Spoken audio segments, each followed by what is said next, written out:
بسم اللہ الرحمن الرحیم۔ جواب اسلامی تعلیمات کی روشنی میں دیں گے اور آپ کو یہ بھی بتائیں گے کہ اس کے بارے میں حضرت علی رضی اللہ عنہ کا کیا فرمان ہے۔ اس بارے میں آپ کو آگے تفصیل سے بتایا جائے گا۔ کہتے ہیں کہ حضرت علی سے ایک عورت نے اپنے گھر کی پریشانیاں بیان کی اور فرمایا کہ مجھے سمجھ نہیں آتی کہ ہمارے گھر میں کیوں بے برکتی ہوتی ہے۔ اس پر حضرت علی نے دریافت فرمایا، کیا تم رات کو برتن دھو کر سوتی ہو یا جھوٹے برتن اسی طرح سے چھوڑ کر سو جاتی ہو؟ تو اس عورت نے کہا، میں تو رات کو برتن ویسے ہی چھوڑ کر سو جاتی ہوں۔ تو اس پر حضرت علی نے فرمایا کہ تمہارے گھر میں پریشانیوں اور بے برکتی کی وجہ یہی ہے، اس لیے رات کو برتن صاف کر کے سویا کرو۔ اس بات سے معلوم ہوا کہ رات کو جھوٹے برتن نہیں چھوڑنے چاہیے۔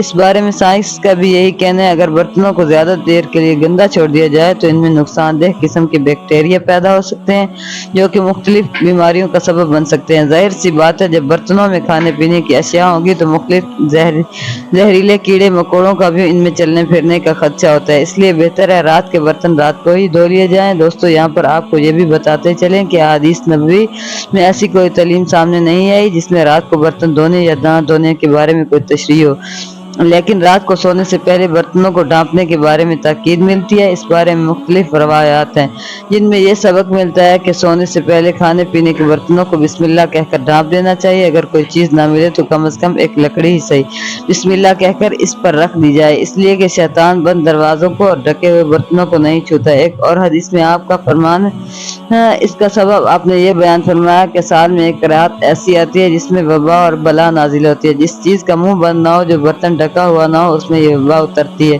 کتنی بڑی حکمت ہے پیارے نبی کی پیاری سنتوں میں، اس لیے ہمیں چاہیے ان سنتوں کا اپنا پکا معمول بنا لیا جائے تاکہ ہم ہر قسم کی مصیبت سے اپنے آپ کو محفوظ رکھ سکیں۔ اللہ سے دعا